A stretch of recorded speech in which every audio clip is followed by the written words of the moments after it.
இன்னைக்கு எல்லாருக்குமே ரொம்ப பிடிச்சமான ஒரு வெயிட் லாஸ் ரெசிபி தான் பார்க்க போறோம்.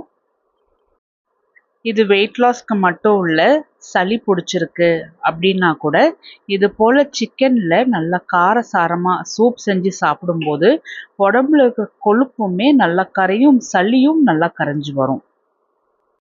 இதை செய்யறதுக்கு மிக்ஸி ஜார்ல ஒரு சின்ன துண்டு வெங்காயத்தை சின்னதா கட் பண்ணி போட்டுக்கலாம்.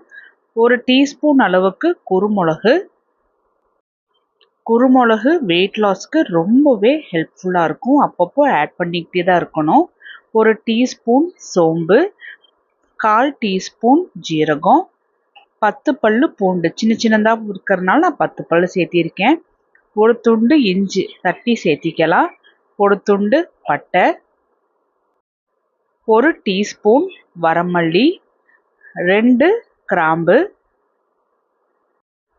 கொஞ்சமாக கருவேப்பிலை, ஒரே ஒரு பச்சை மிளகாய். இப்போ சேர்த்திருக்கிற இன்க்ரீடியன்ஸ் எல்லாமே வெயிட் லாஸ்க்கு ரொம்பவே ஹெல்ப்ஃபுல்லாக இருக்கும்.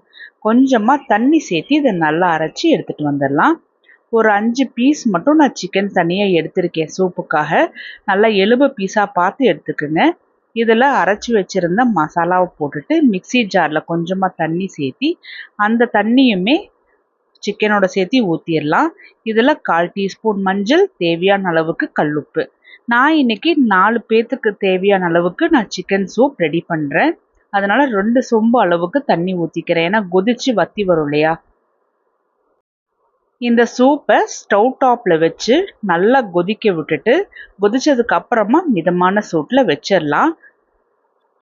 ஒரு அரை மணி நேரம் நான் நல்லாவே கொதிக்க வச்சுருக்கேன். சிக்கனும் நல்லா வெந்து வந்திருக்கு, சூப்புமே நல்லா வற்றி வந்திருக்கு. இப்போ ஃப்ளேமை ஆஃப் பண்ணிவிட்டு நல்லா கலந்து விட்டுறலாம். டேஸ்ட் பார்த்துக்குங்க. இந்த ஸ்டேஜில் உப்பு தேவைப்பட்டுச்சுன்னா போட்டுக்கோங்க. இதில் சின்ன சின்னதாக கட் பண்ணி வச்சுருந்த கொத்தமல்லி போட்டு விட்டுடலாம். கடைசியாக கொத்தமல்லி சேர்த்தும் போது நல்ல ஒரு வாசனையாக இருக்கும். அவ்வளோதான், ரொம்ப டேஸ்டியான சிக்கன் சூப் வீட்லேயே ரெடி பண்ணியாச்சு. கடையில் போயிட்டு சிக்கன் சூப் வாங்கும்போது சிக்கனோட ஈரல், கால் பீஸு, தலை பீஸெல்லாம் போடுவாங்க. ஆனால் நீங்கள் வீட்டிலே செய்யும்போது இது போல் நல்ல பீஸாக போட்டு நல்ல ஹெல்த்தியான முறையில் செஞ்சு தரலாம். கடைசியாக சின்ன சின்னதாக நுணுக்கி வச்ச குருமிளகை தூவி விட்டு சாப்பிட கொடுத்துருங்க. ரொம்ப விரும்பி சாப்பிடுவாங்க.